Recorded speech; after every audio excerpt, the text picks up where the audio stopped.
What's up, Doc? I'm Pugs Bunny, and welcome to Marvel Mondays.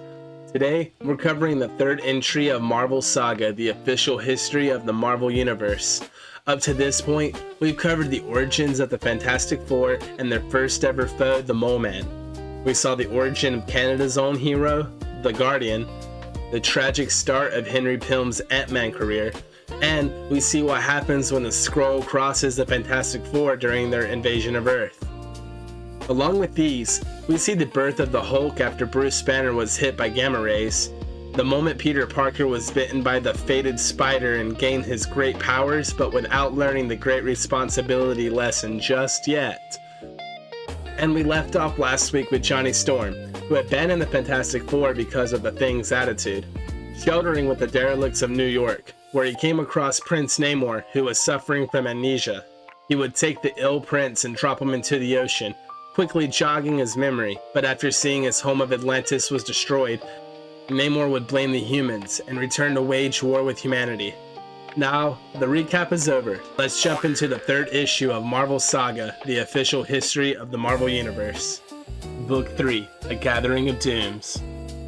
The new team of superhuman heroes called the Fantastic Four had only existed a short time when one of its members, Johnny Storm, the Human Torch, quit the group after feuding with his teammates. Well, specifically the Thing, you would ask me. Hiding out in a New York flophouse, Johnny there discovered Prince Namor the Sub-Mariner of the undersea kingdom of Atlantis, who had not been seen for years. Namor was suffering from amnesia, but Johnny succeeded in restoring his memory. Namor swam off to find his people as Johnny waited eagerly on a Manhattan pier for his return, expecting to be thanked. Instead, the horrid Johnny learned that he had unleashed one of the greatest threats mankind would ever know. "You young fool, by returning my memory, you have signed the death warrant of the human race." What are you talking about? Revenge. I'm talking about the revenge I shall have for the destruction of my undersea kingdom. I am the mightiest living mortal on Earth, and now mankind shall feel that might, as it is turned against you all. Namor had discovered that Atlantis had been destroyed and its people had vanished. Still unable to remember the true cause of this disaster, which we will soon learn, the enraged Namor leapt to the conclusion that the surface people had caused it with their nuclear weapons. But how did a humanoid race ever come to live beneath the sea? To answer that question, we must go back over 20,000 years ago, to when Atlantis was a continent above the ocean, populated by air-breathing humans. Atlantis first entered into legend when one of the barbarians living there, who took the tiger as his totem, won the throne of a mighty civilized nation, which he defended against both natural and supernatural threats. During the 500 years after this man's reign, Atlantis rose to become the greatest and most advanced nation of its day. But the Deviants, a misshapen offshoot of humanity, eventually conquered the entire known world except for Atlantis. Finally, using enslaved humans from the land called Lemuria as soldiers, the Deviants launched their attack on Atlantis. King Kamu of Atlantis and his wife, Queen Zartra, were forced to unleash torrents of flaming magma beneath Atlantis to stop the oncoming invaders. Meanwhile, the Deviants dared to attack the starship of their creators, the Celestials, who had returned to observe Earth. The Celestials retaliated with a weapon of immense power, utterly defeating the Deviants. The combined result of Kamu's desperate action and the Celestials' weapon was the great cataclysm that devastated the Earth. The continent of Atlantis sank beneath the waves. Many centuries later, Atlantis ruins were discovered by members of the water-breathing subspecies of humanity called Homo mermanus, whose origins are as yet unknown. The spirits of Kamu and Zartra appeared to a young prince from this race, who was also named Kamu, and instructed him to build a new Atlantean nation upon the site of their own. Within the last 2 centuries, for unknown reasons, the Atlantean Emperor Thakor led his people from Atlantis' original site in the North Atlantic Ocean to a location off the coast of Antarctica where they built a glorious new homeland. Then, in 1920, an Antarctic expedition led by the American captain Leonard Mackenzie set off explosive charges to break up icebergs, thereby unwittingly wreaking havoc with the Atlantean buildings beneath them. "Depth charges in place, sir," As soon as the men are safely on board, commence firing, Mr. Barnes. Thus began the chain of events that led to the birth of Prince Namor the Sub-Mariner. Puzzled by the severity of the blast, the Corps sent for his daughter, Princess Finn. My dear, I wish you to send a scouting expedition to investigate that strange explosion. As you command, my father. There is no need for a scouting party. For such a simple mission, I, myself, shall make the ascent. Being able to breathe out of the water for periods up to 5 hours, the strong-willed princess spied the silent ship and stealthily climbed aboard. I must learn what manner of creatures inhabit this strange vessel. But within minutes, her presence was discovered, and then... It don't make sense, Captain. She ought to be frozen solid in that get-up, but she ain't. And look at the color of her skin. No one can savvy the lingo she talks. Yarg, strange. She seems to be having difficulty breathing, but she keeps looking at the water, as though she wants to return, yarg. As time passed, Princess Finn conquered the humans' language, and she conquered even more. She conquered the captain's heart. She's so lovely, gentle, so fragile, yarg. I should return to the depth, but I cannot. I cannot leave him. Finn, my lovely stranger, my mysterious enchantress, I must ask you. I know your question, beloved, and my heart answers yes. And so, the two races, separated for countless ages, were united once more by the simple, universal ceremony of marriage. Till death do y'all part. But weeks later, concerned by the absence of his daughter, the Corps dispatched a war party to the surface. In the ensuing battle, Captain Mackenzie was slain, as the helpless Princess Finn mercifully fainted into unconsciousness. However, as a result of this tragic marriage, a son was born to the grieving princess, a new breed of undersea man, able to breathe both air and water. This was Prince Namor, the Sub-Mariner, possibly the first known mutant of our time. Noble, powerful, dedicated, the only true human amphibian on Earth. One day, the young, rash Namor clashed with two humans in diving suits exploring the ocean bottom. Believing them to be the advanced scouts of an invasion force, the Corps sent Namor to the surface world to retaliate. Over the following months, tensions between the Sub-Mariner and the surface people escalated, and Namor fought humanity again and again. The Sub-Mariner possessed great powers that made him seem invincible. As a hybrid, he could breathe in air or in water. He was possessed of superhuman strength and the ability to fly. There were few beings who could stop him. One was the original android, Human Torch, who fought Namor several times early in their careers. There was another, as well, a brave policewoman named Betty Dean, who in time became the Submariner's friend and companion on his adventures. The Prince of Atlantis found himself falling in love with the surface world policewoman, although they would finally part after World War II. By the wretched horn of Proteus, do the air breathers now send a mere female against me? I'm Betty Dean, and I came on my own. Please go, before innocent people are hurt by your battles with the police. Because of your courage, fair one, I shall go, for now. Betty and the Torch persuaded Namor that his true enemies were not all surface humans, but those of the Axis powers, Nazi Germany, Fascist Italy, and Imperial Japan. When Adolf Hitler ordered an attack on Atlantis' capital city, which wrecked it and left Thakor temporarily comatose, Namor vowed to fight back. He allied himself with Captain America and his sidekick Bucky, and with the Torch and his partner Toro, to form the Invaders, a team of heroes who opposed the Axis aggression throughout the war. For a time after the war, Namor was a member of the Invaders' successor, the All-Winter Squad. But Namor eventually left the affairs of surface humans to devote himself entirely to Atlantis. There, beneath the Antarctic Ocean, his grandfather, Emperor Thakor, still ruled, with Namor's mother, the still youthful Princess Finn, by his side. There too lived Namor's close friend and cousin, Namora. How original. Wow, they just put an A at the end of Namor and called her his cousin, who would one day become the mother of Namoria. The Namor name really runs deep with this family, accompanying the Sub-Mariner in future adventures. There was also Birath, Namor's treacherous cousin, always scheming for power as he does to this day. And there was the beautiful lady Dorma, whom Namor would one day marry only hours before she was tragically murdered by one of his enemies. But the first great tragedy in the submariner's life began on a day some years after the war's end, when earthquakes shook the ocean floor on which the city of Atlantis stood. By the swirling mires of the Sargasso, do the accursed humans dare attack us anew? 'Tis the only answer. Quickly, Namor, to your emperor, I command you. The court sent Namor to investigate the source of the earthquakes, accompanied by 6 of Atlantis' finest warriors. Where leads our noble prince, there shall be undaunted follow. 'Tis as though I were fated to relive the feat of Princess Finn, he who even now stands watching me at the Emperor's side. Go, grandson of my heart, seek out those who would destroy us, imperious Rex. But act with caution, my son, for a nameless dread arises within me. Let it be our unseen foe who trembles thus. Ere long, he shall face the true submariner. This is the last thing Namor remembers of his life before his amnesia. Not for several more years will he remember what follows.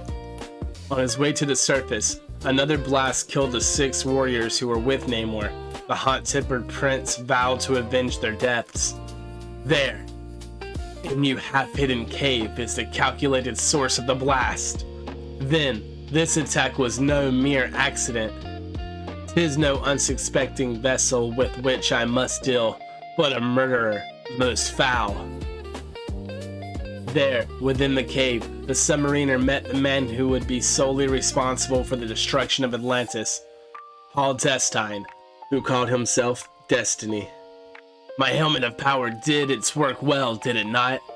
For I but tested its awesome might by assaulting Atlantis from afar.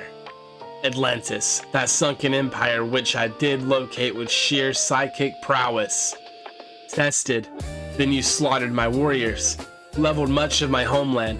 For a mere trial, as exalted Neptune is witnessed, you shall pay for such monumental villainy. I think not, my dear Namor. What Namor would not learn for years was that Destiny's helmet of power was actually the disguised serpent crown, an object of tremendous mystical power that had been created by wizards in pre-cataclysmic Lemuria, and which was linked with the primeval serpent demon Set. Using the helmet's power, Destiny easily overpowered Namor and held him helpless. Some invisible, irresistible force abetting me. This, fool, is my ultimate power. And then the sadistic Destiny completed his unholy work, the total destruction of Atlantis. The very palace collapses around us, and there is nowhere to flee. We must meet our fate as befits our mobility. Many of the Atlanteans escaped the slaughter, but not Namor's mother and grandfather. Destiny used his mystical power to let the helpless Namor see a vision of Finn's and Thakor's death. With Atlantis in ruins, Destiny meted out a special fate to Namor himself for daring oppose him. They must die, Namor, but you shall live, for I have plans in mind, plans for your future. If only I could resist his mental bombardment for but a moment. Wait, suddenly I feel compelled to take flight. Cannot resist. I am a mere plaything in my foe's hands. He is sending me where?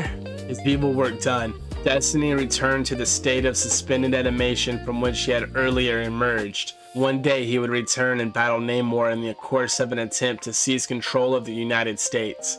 But now, I must return to suspended animation for a final period of years. For I can sense that then shall my powers reach the height. When that time has elapsed, I shall mentally summon Namor once again, no matter where he may be. And then, I shall finally destroy him. Many hours later, his memory now totally gone, the exhausted submariner arrived in New York City. Who am I? And why am I here? If I could but remember. Look, Joe, is it the Buzz? Worse, it's the Submariner. Maybe I was pronouncing it wrong this whole time. I mean, I feel like this is kind of mocking it. I thought he kissed off the human race years ago. Well, he ain't stopping this heist. Nothing is. Those men up ahead. Why do they regard me with such fear? The thieves attacked, but Namor easily routed them. They fire their weapons at me? But why?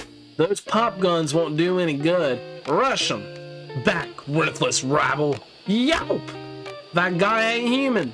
Namor took some of the clothes that these had they sought to steal, these garments. Perhaps I should don some of them, to look like the other men, until I learn once more who I truly am. But destiny had not just removed Namor's memory, he had also dulled his great intelligence. So the once proud submariner, prince of a noble and ancient empire, sank into a mental haze, and wandered the streets of New York as a derelict. His memory did not return, and this, the darkest period of his life, went from days, if only I knew who I am, to weeks, to months, to years. Finally, only hours ago, Johnny Storm, the Human Torch, found the bearded derelict and took pity on him. Johnny decided to use his powers to create flame to burn away the derelict's excess hair. Wait, can't you see this man has amnesia? A loss of memory. I'll take him up for treatment. After I shave him to see what he really looks like. Look at that! That kid's the Human Torch! And when Johnny had finished, he's the Submariner. The Submariner? Johnny immersed Namor in the water off of the Manhattan coast, thereby restoring his full strength and most of his memory. But Namor did not remember the destruction of Atlantis, and on discovering that Atlantis was no more, leapt to the conclusion that the surface people's nuclear weapons were responsible. Now, after swearing vengeance on humanity, Namor leaves Johnny alone on the pier. Grimly, Johnny uses his flare gun to signal the other members of the Fantastic Four. Reed Richards, who uses his stretching powers as Mr. Fantastic, Johnny's sister Sue, the Invisible Girl, and Ben Grimm, the misshapen thing, whose colossal strength rivals the Submariner's own. What's the idea of scaring us that way? You know that flare is only to be used in emergencies. Quiet thing. This is an emergency, you big ape. Do you think I'd have called you if it wasn't important? I never wanted to see any of you again, but we're gonna need each other now. The Submariner is back, and he's out to destroy the whole human race.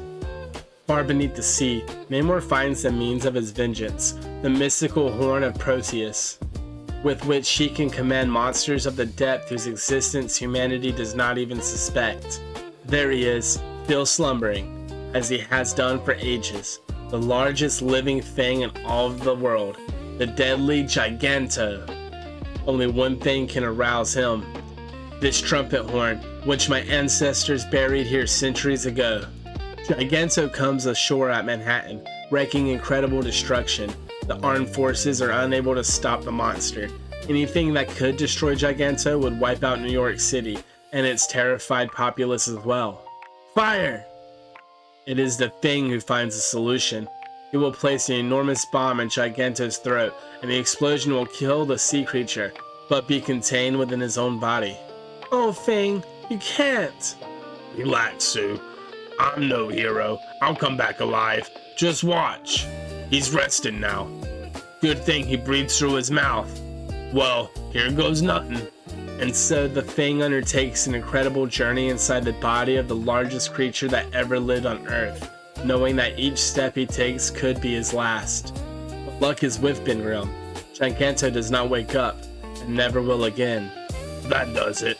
But now I've only seconds to spare. If his mouth is shut now, I'm a goner. Made it. Ugh. He did it. The monster is dead.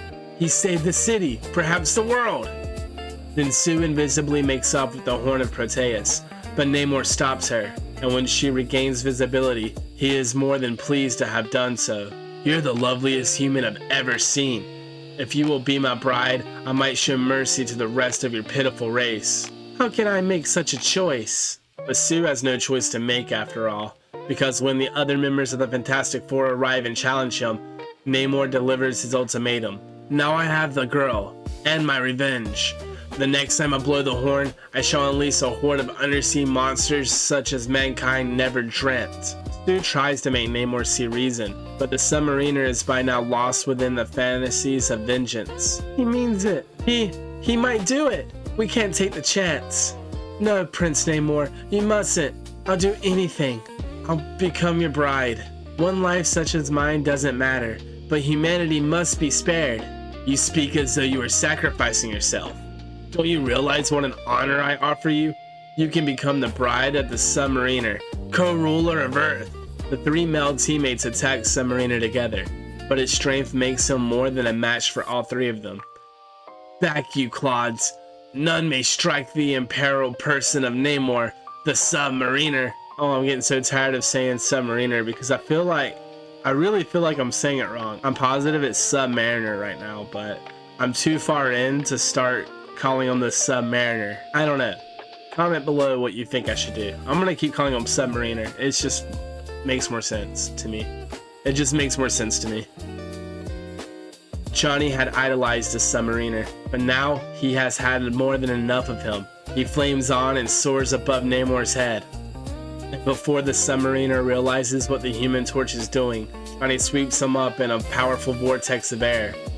Taken by surprise, the Sub-Mariner is unable to break free of the powerful winds before he is swept many miles out to sea, where the torch ignominiously dumps him. There, that'll show him he bit off more than he could chew. The Horn of Proteus is also swept up in the vortex, but it lands far away from the Sub-Mariner and will not be found again for years. Wow, many leagues under the sea, the Sub-Mariner makes a revengeful vow. I'm not beaten yet. They're stronger than I thought, but not strong enough to finish Namor. I'll be back, do you hear? I'll be back! Inflamed with wounded pride, the Sub-Mariner would deal with the devil himself at this point to get his revenge. Very soon, Namor will team up against the Fantastic Four with a man who could be said to come very close to that description. The very next adversary that the Fantastic Four will battle, and by far the deadliest.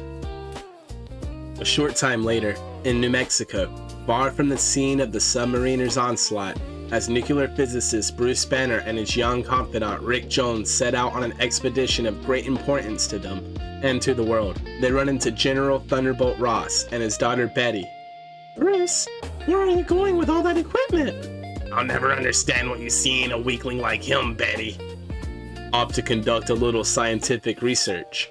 See you when we return. Only Rick knows that. Because of his exposure to massive gamma radiation, Bruce Banner transforms every evening into the savage monster known as the Hulk. This is it, Rick. It's a lonely underground cave I discovered. It'll be perfect for our purpose. Deep within this cave, Banner has constructed a room in which the Hulk, who is not yet as strong as he would become later, could safely be imprisoned. Now, let's test the door. I've arranged the balances so that your one easy push it will roll into place. It's solid concrete, 10 feet thick. Even the Hulk won't be able to break out of here. There, we've checked it, and it works. Now it's up to you, Rick. Each day at twilight, you've got to lock me in there. And I'll release you every morning. Don't worry, Doc. I'll never let you down. But Banner and Jones are not safe from a totally unexpected threat. That of the alien Tribbities, also known by the nickname of Toadmen, who are launching an invasion of Earth. Do not struggle, and you will not be injured, yet. You are powerless against our magnetic rays. Ribbit. Tribitite warships appear over many of Earth's cities. Governments try to keep the invasion secret, as the United States government has successfully done only weeks before with the Skrull menace. But rumors about the alien presence nevertheless sweep the globe. You can't really hide that, they're covering the sky. Bruce and Rick escape from the Toadmen, but after Banner is found in an abandoned Tribitite ship, General Ross, suspecting him of compliancy with them, throws him into a military prison. There, Banner waits fearfully for the setting of the sun and his inevitable transformation. Smashing through the concrete wall, the steel bars as though they are cardboard, he lunges out to the open. Banner once more becomes a monstrous Hulk who cares nothing about the invasion from outer space. Let's get out of here. We gotta warn General Ross. General, he locked me in a cell. He is my enemy. I must find him. Must find General. Here, this is his home. Is that you, Dad? The Hulk now realizes for the first time that General Thunderbolt Ross is his enemy. Thus is born the Hulk's hatred for Ross, which is as obsessive as Ross's own determination to put an end to the Hulk. Oh no, help! But this time, Betty Ross does not faint as she did before on seeing the Hulk. Despite the danger to her life, she bravely demands to know what the monster wants from her. Who are you? Why do you hate us so? But it is not only General Ross whom the embittered, furious Hulk hates. Hate you? Why shouldn't I hate you? Why shouldn't I hate all mankind? Look what men have done to me, but they will hound me for no longer. For now, the Hulk will fight back, on my own terms. For the first time, the Hulk has found the thoughts and words to declare his hatred for the entire human race. Fortunately, before Betty can be harmed, Rick Jones arrives and distracts the Hulk, who soon, as the sun rises, changes back to Banner out of Betty's sight. Banner realizes that the Toadmen must be stopped, now, before their evil invasion goes any further. There's only one chance, Rick. They derive all their power by harnessing the force of magnetic energy, if only that energy can be turned against them. Banner fires a gigantic gamma radiation projector, a weapon he had invented, at the oncoming Tribbities invasion fleet. The intense radiation destroys the working of the Tribbities weaponry, and the would-be conquerors are forced to retreat to their home planet, their mission having utterly failed. So it is that Dr. Bruce Banner, without the power of the Hulk, defeats the first alien menace he had ever encountered. Then, since no one dares call the man who saved Earth a traitor, Bruce Banner and Rick are released just before the fall of night, and at the home of General Ross. I told you we could trust Bruce, Dad. Even though he managed to clear himself this time, I'm still suspicious of him. I still feel there's some connection between him and that ding-blasted Hulk. For all we know, he and the Hulk are together right now, planning new devilment. Oh, Dad. Yes, Bruce Banner and the Hulk are together, but not the way Thunderbolt thinks. For, at the moment, in a gloomy dungeon beneath the sea, the Hulk pounds vainly on a 10-foot thick concrete wall as Rick Jones says a silent prayer, waiting for the break of a day which will bring their next fantastic adventure. By far, most of the public never knows about the Toadmen's invasion, and governments manage to explain away the strange flying vessels that were seen above certain cities. Soon, the furor over the rumors of invasion from space dies down, and life returns to normal. Normalcy, for the Fantastic Four, unfortunately, means fighting between the Human Torch and the Thing. You're darn right I'll get you, Torch, and when I do... Stop him, Reed! Thing, knock it off! What's the matter with the four of us? Whenever we're not fighting some menace to mankind, we end up fighting amongst ourselves. Skip the lecture, pal. I'm a big boy now. But while the Fantastic Four waste time quarreling, the man who will prove to be their greatest enemy hovers in the skies outside, about to strike. The unseen menace drops one of his inventions from his helicopter towards the Fantastic Four's Baxter Building headquarters with astounding results. Soon, I will have them trapped up completely at my mercy. Nothing can escape my little web, not even the Fantastic Four! By the time the Fantastic Four realize what has happened, it is too late. They are trapped. Some sort of net has been dropped over the entire tower. Burn through it, hotshot. I'm trying to, Thing, but it must be asbestos. Fantastic Four, heed my words. This is Dr. Doom. Dr. Doom? Who? What is he? That voice, I recognize it, but I thought he was dead. Dr. Doom. The last that Reed Richard had heard of the man who now bears his name was that he had left alone to travel into Tibet. He had never returned, and Richards assumed he was dead. But there is a great deal that Richard does not know at this time about the man called Doom. Doom's story begins years before in a small gypsy camp in the tiny kingdom of Bavaria in the Balkan Alps. Victor von Doom. Wait a minute. Is that another typo? That says Victor von Doom. Is it Vom? Comment below. Is his canonical name Victor von Doom or Victor von Doom? The young son of Werner von Doom, a gypsy, and his wife Cynthia, who was killed when Victor was still an infant. One day, the minions of a ruthless Bavarian nobleman came for Werner von Doom. I have done nothing. I am only a gypsy healer. I treat the sick and suffering of my tribe. Silence! You are to come with me by order of the Baron. Do not worry, Victor, my son. I have done no wrong. I shall not be harmed. The tribe needs you, father. I need you. Do not fear, Von Doom. I shall look after the boy until you return. The gypsy Boris, who volunteered to look after young Victor, remains in Dr. Doom's service to this day. It is hopeless. It is beyond my power to save her. You lie, gypsy. Use your magic potions. Save her, or you'll pay with your own worthless life. There is nothing more I can do, Excellency. Then go back to that wretched camp and pray, for your sake, that you have been successful. The Baroness cannot survive till morning. Nothing could have saved her. I must take my son and flee while there is yet time. She's dead. The gypsy failed me, but he will pay for it with his own life. Distraught over what might happen to his father, Victor has sought solace from his childhood friend, a petty gypsy girl named Valeria. It was with her that Werner von Doom found him. Father, you look terrible. What has happened? The Baroness. Dead, my son. The cancer that consumed her was beyond even the healing powers of my own potions. Now the Baron blames me for her death. We must flee for our very lives. Victor wanted to stay and fight their pursuers, as his mother had once wanted to battle her own. But Werner von Doom pressed onward with his son, racing to escape death. Instead, they fled right into its face, in the form of a terrible blizzard. When their horse ran off, the Von Dooms nevertheless struggled ahead. Wrapping his own threadbare garments around the shivering boy, the desperate gypsy flops on through the height, miraculously invading his pursuers. Until finally, Von Doom, it's me, Boris. The soldiers have gone, Von Doom. They are nearly frozen. Von Doom is dying, but the boy still has a chance. I must get him back to the camp. And so, heed my words. You must protect. Oh. Father, none will have to protect me. I shall become powerful, strong. I shall avenge your death. He did not mean protect the boy. He meant that the world must be protected from the son who bears the name Von Doom. They murdered my mother when I was nothing but an infant, and now they have slain my father.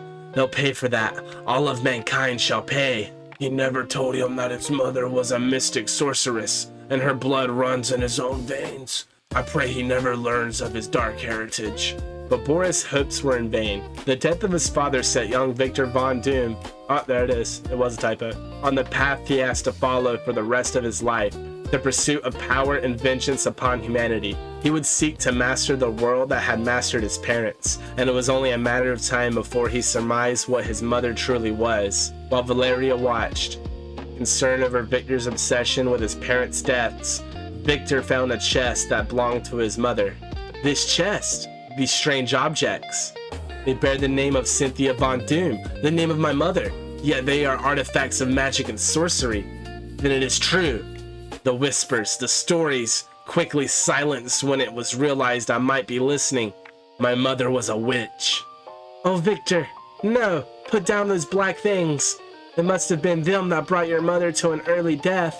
Of course, these people hereabouts are stupid and superstitious.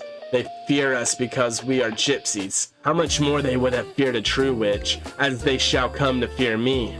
Years passed. Valeria grew into a beautiful young woman whose childhood affection for Victor had matured into love. But Victor Von Doom, now an adult, had thrown himself into the study of black magic since discovering his mother's secrets. His obsessions dominated him more and more until now all he cared about was power and revenge.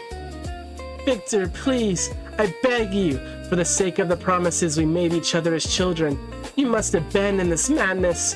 You must turn your steps back toward the light. You waste your time, Valeria. It is true I loved you once, but those days are long dead. As dead as my childhood dreams of peace and contentment. There can be no peace for me now. No days of sweet contentment until the world is driven to its knees. Not until all humanity has paid the price for its crimes against the name of Doom. Having educated himself in sorcery, Von Doom decided to travel the world beyond Lavaria and master science as well. Von Doom's quest for knowledge eventually led him to a state university in America, where he first met the man who would prove to be his greatest intellectual rival and most frequent nemesis. Well, it looks like someone else is anxious to see the science lab as I am. My name's Richard, fella. Reed Richards. That is no concern of mine.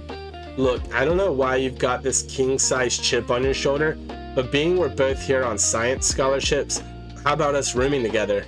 I have no wish to share a room with anyone. I desire privacy. Well, it's none of my business, but aren't you carrying this mad scientist bit a little too far? Men always think that their superiors are mad. I have said enough. Now I shall find my own quarters. I'm glad he didn't accept my offer. There's something ominous about him. I can sense it. On his way out of Richard's room, Von Doom briefly encountered yet another one of his future adversaries for the first time. Say, pal, isn't that Reed Richards in there? I heard he's the biggest brain on the campus. I am not your pal. As for the identity of that naive, prying simpleton, I could not care less. You've got yourself a new roomie, Richards. The name's Ben Grimm. I figure I'll be more laughs than the nut who just flew out of here.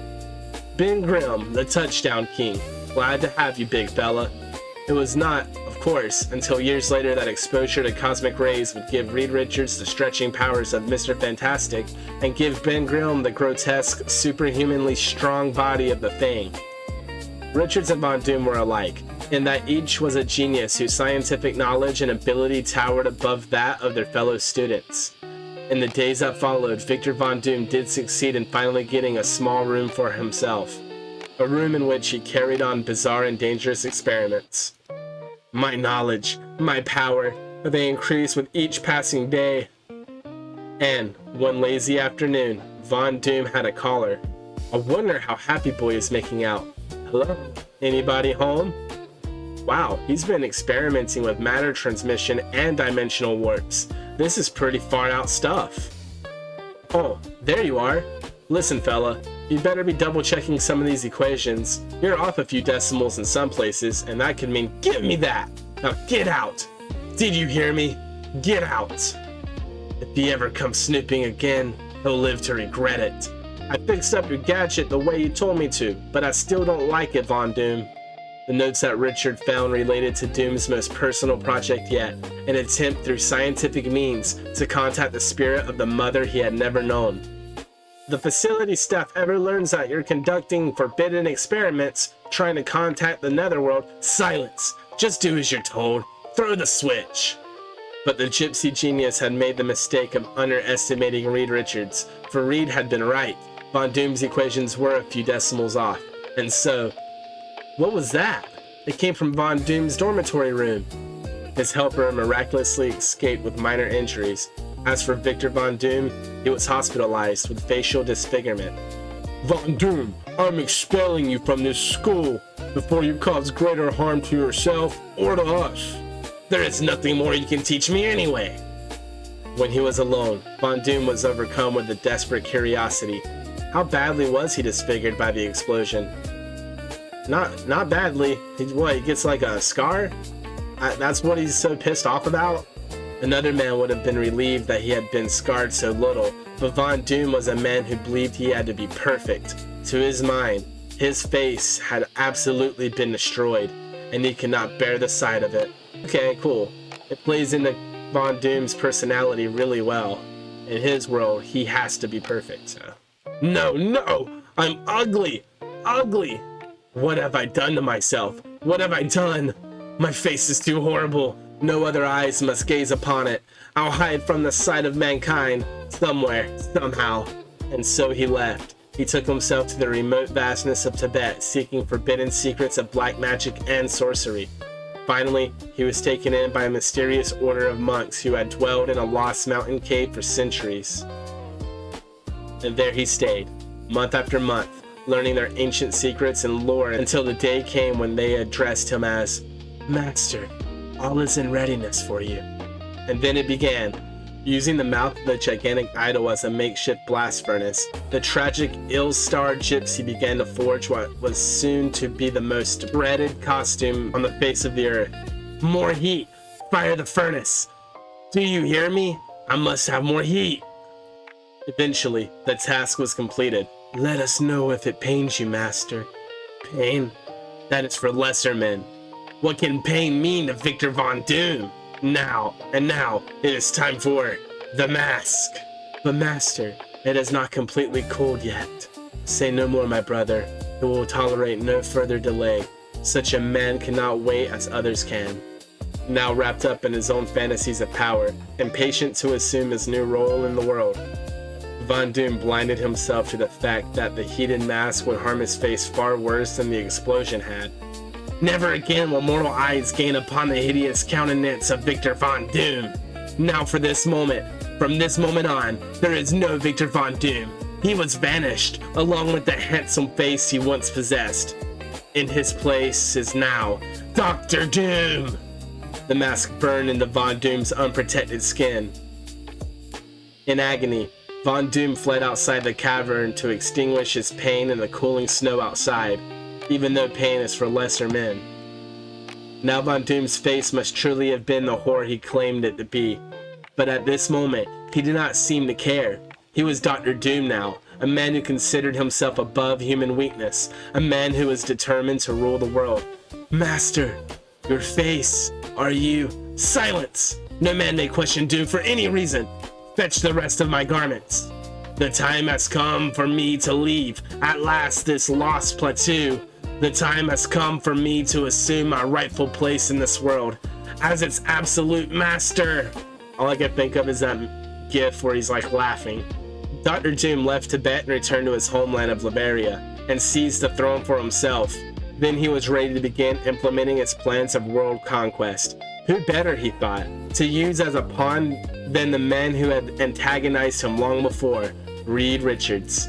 Now, with the Fantastic Four trapped within their own headquarters, Doom takes Sue Storm as his hostage and forces her teammates to board his helicopter. He then flies his unwilling guest to a castle he has built for himself here in America. And now, my reluctant passengers, welcome to the home of Dr. Doom! It's a regular fortress. Minutes later, inside. Well, what are we waiting for? Let's rush him. We can't, Thing. We promised not to attack him till we hear him out.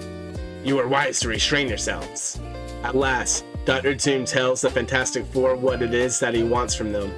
I have successfully developed the most incredible invention of the age, an actual time travel device. And I want you to go centuries into the past and obtain the legendary treasure of Blackbeard for me. With Sue as Doom's prisoner, the three male teammates are forced to agree to bring Blackbeard's treasure chest. And so, using Doom's machine, Mr. Fantastic, the Thing, and the Human Torch make their momentous first journey through time. We're standing on it all the time? Reed, Johnny, Thing, be careful. Please, be careful. They're gone. Yes, gone to bring me, the Gems Witch, unknown to them, will make Dr. Doom the ruler of Earth. The trio finds themselves centuries in the past. It worked. Look where we are. We've got to move fast. We've only got 48 hours. Faced with the need to accomplish a seemingly impossible task within the brief time limit that Doom has given them, the three adventurers act quickly. Disguised as people of that age, they use their powers to take command of a pirate ship. Back! Stay back! It is death to defy the miraculous ones. Now that's more like it. I love the Thing in this outfit. He looks so fly. No sooner have they done so than another pirate ship appears on the horizon. It's another pirate ship. Maybe it's Blackbeard. The Thing throws himself into a new role of a swashbuckler with enthusiasm surprising to his teammates. Alright, you swabs. That means you too. We're all in this together, got me? Aye aye, mighty one. With the disguised Thing leading the attack, the other ship is quickly taken over. Yahoo! Go get 'em, boys. Follow the black-bearded one. Attack! They fight like demons possessed. We have no chance. Hooray for the mighty bearded one! Hooray for Blackbeard! Hell, Blackbeard, scourge of the seven seas. Blackbeard? But they're talking about the Thing. Good lord, I see it now. The Thing is Blackbeard. He came back to the past to find himself. Reed is right. The Thing has become the Blackbeard of the timeline he is visiting. Hence the treasure chest that Reed and Johnny just found is Blackbeard's. But Reed knows that Doom must want the treasure for some malevolent purpose. So, since Reed had only promised to bring Doom Blackbeard's treasure chest, not the treasure itself, He decides to leave the treasure in the past. But now, an unexpected problem arises. The Thing, embittered by his life as a monster in the present, has no intention of going back. You two go back if you wanna. As for me, I like it here. Reed, he actually enjoys being Blackbeard, but he can't remain here in the past. Why can't I stay? The future holds nothing for me. In the 20th century, I'm nothing but a monster, a freak. But here, I'm somebody. I'm leader of men. I'm a captain. I'm the guy who started the legend of Blackbeard. The kids will read about me in school someday. I ain't giving this up. Never. Perhaps not even Ben himself had realized before now how deep his sorrow has become. Having found people who accepted him as both a normal man and a hero, Ben finds himself willing to do almost anything to stay with them. He even helps his men take Reed and Johnny prisoners so they cannot force him to go back. But after 3 partners are buffeted by a violent storm, which frees Reed and Johnny, Ben returns to his senses. Don't say it, Rubber Man. I know. I was a fool. I must have got carried away with being accepted as a normal man, even if I was only by a band of cutthroat pirates. I just lost my dumb head for a while. The 48-hour time limit expires, and Dr. Doom uses his time machine to bring the 3 heroes and the treasure chest back to him. It is now that Doom reveals to the trio why he wanted the treasure. He had learned about it in his studies of the occult. We promised to bring you Blackbeard's treasure chest, Doom. Well, here it is. Good. The gems in that chest will help me gain mastery of all the world. Those little baubles are more than what they seem. They were originally the property of Merlin, the ancient magician. He gave them mystic power, the power to make their owner invincible. But on opening the chest, Doom finds what Reed substituted for the gems. Chains! Worthless chains! I've been tricked! You're gonna be more than that, brother. Let's get him, guys.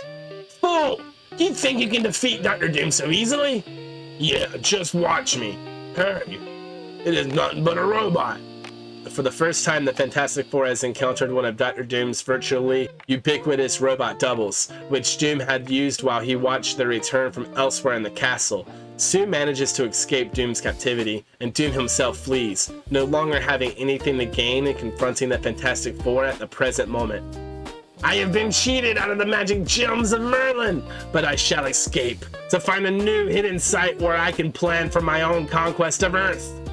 But the Fantastic Four had gained something, Dr. Doom's time machine, which she had left behind, and which the team would use in the future. Gosh, first Submariner, and now Dr. Doom loose on Earth? What happens next? We'll devote our lives to tracking them down. We can do no more. And next time, I'll handle things my way. Johnny has nearly guessed what menace they will encounter next, an alliance between Dr. Doom and the Submariner. But that is a tale for our next issue. Meanwhile, since his recent television debut, the Amazing Spider-Man has become the talk of the entire nation. In past, superpowered beings were rarely seen in action in public. But now Spider-Man is walking up walls, performing incredible feats of strength, and spinning his webs in front of millions of television viewers. They have never seen the likes of him before, and Spider-Man's show business career is already a great success. But still, nobody knows who the nation's new idol really is. No one could possibly guess that only weeks ago, Spider-Man was no more than a timid, bookish, high school student named Peter Parker. After being bitten by an irradiated spider in an atomic laboratory, Parker discovered that he had gained superhuman powers. Dazzled by the idea of fame and fortune, Parker launched a show business career, concealing his true identity behind a mask and costume as a publicity gimmick. Right after the first live television appearance, Spider-Man was confronted with a decision that would change his life. Hey, what's going on? Whoops, that was Australian sounding. Stop! Thief! Stop him! If he makes it to the elevator, he'll get away! Parker let the thief go. After all, he is an entertainer, not a crime fighter. What's with you, mister? All you had to do was trip him, or hold him for just a minute. Sorry, pal. That's your job. I'm through being pushed around by anyone. From now on, I just look out for number one. That means me. The only people that the newly arrogant Peter Parker truly cares about are his kindly Uncle Ben and Aunt May, who had raised the orphan Peter since he was a child. Peter, you know that microscope you've always wanted? Your uncle and I bought it for you this afternoon. Gosh, that's terrific. You're the greatest family any fella ever had. They're the only ones who ever been kind to me. I'll see to it that they're always happy. But the rest of the world can go hang for all I care. One night, Parker returns from another successful public appearance as Spider-Man, only to find his private world smashed beyond repair. A police car in front of our house? What could be wrong? Bad news, son. Your uncle has been shot, murdered. Uncle Ben? Dead? No, it can't be. Who did it? Who shot him? It was a burglar. Your uncle surprised him. But don't worry, lad. We got him trapped. He's in the old Acme warehouse at the waterfront. We'll get him. Near hysteria, the teenager runs to use his new powers to avenge his uncle's murder. Your aunt is next door. The neighbors are looking after her. Wait! I've got to go. I've got to get him. I know the old Acme warehouse. It's been deserted for years. A killer could hold off an army in that gloomy old place. But he won't hold off Spider-Man. Within the warehouse, Ben Parker's killer waits, unaware of the eerie figure that has tracked him down. All I gotta do is hold him off till the moon goes down. Then I ought to be able to slip away in the dark. You'll never escape again, murderer. What the? Surprised to see me? The killer flees, but he cannot escape his vengeful pursuer. There's no place on Earth where you can hide from me. First, my web will relieve you of your gun. And then my fist will do the rest. Spider-Man is horrified when he gets his first clear look at the murderer's face. That face. Oh no, it can't be. It's the fugitive who ran past me. The one I didn't stop when I had the chance. I hate to do it, but we'll have to rush him now. Can't take a chance of him slipping by in the dark. Captain, look! It's him, on a spider's web. A short distance away. My fault. All my fault. If only I had stopped him when I could have. But I didn't. And now, Uncle Ben, he's dead. And a lean, silent figure slowly fades into the gathering darkness, aware at last that this world with great power, there could also come great responsibility. It is the sense of responsibility born of anguished guilt, his unwillingness to allow through his own inaction any other innocent person to suffer, that makes Spider-Man a fighter for justice to this very day. Shortly thereafter, a man who had retreated from the world in a lonely mansion in New York State's Westchester County receives news that will change his life. Like Peter Parker, he will soon realize that he has responsibilities to serve. I'm always glad when I pass this place way out here. Somehow it gives me the creeps. I've delivered the papers out here every day for months, but I've never seen a sign of life. Except that once a week, somebody leaves the collection money under the doormat. Yet, no sooner has the uneasy lad faded into the distance, than this front door slowly opens and a gaunt hand appears. The bold headline, could it be? Moments later, in the gloom of a semi-darkened study, a pair of trained eyes read the feature story, digesting every word at a fleeting glance. So, it's come at last. The very thing I knew must one day happen. The human race has discovered the presence of mutants in their midst. According to this account, the FBI is beginning a special investigation. As of today, then I dare play the role of recluse no longer. I must leave for Washington at once. With those words, Professor Charles Xavier, who is himself a superpower mutant, sets upon the course that will lead the founding of the team of mutants called the Uncanny X-Men. Next month, special X-Men issue featuring the full origin of Professor X, including Magneto, Hydra, and the Juggernaut, plus the complete origin of Cyclops. And, as if all that isn't enough, you'll also see the full origin of Thor, and the first time ever team up of Doctor Doom and the Sub-Mariner against the Fantastic Four. All this and even more in Marvel Saga number 4. And that brings us to the end of entry number 3. Wow, this in my opinion has been the best issue yet. The timeline has me really invested in shining light on so many characters and questions I've had for the Marvel Universe. The way the stories are starting to intersect with each other has me so excited for what's to come, and I'm becoming a fan of Namor. To be honest with y'all, I've been a DC fanboy my whole life, and I've been way more interested in their stories over Marvel, but I see now what I've missed out on. I love the naming conventions of Namor's family as well. They were so impressed by his name, they named his cousin Namora, and she named her daughter Namorita, which sounds like a joke, but as you've seen, it's clearly not. Namor is such a complex character. Yes, he's ugly with the huge forehead and small button nose that does him no favors, but I won't hold it against him, or any viewer suffering with Subby's face. Respect for his devotion to try to rizz up any woman he comes across. The man falls in love so much, and I know that Sue can't be the last woman he lusts for, but we will see. I'm so ready for the team up with Dr. Doom, which brings me to this panel I saw once. When Doom blows the horn of Proteus. The scene is hilarious. You really can't tell Doom what to do. It's just not in his nature to listen to other people.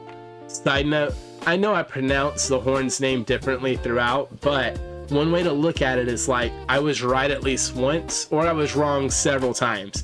So either way, I'm sure it's kind of funny.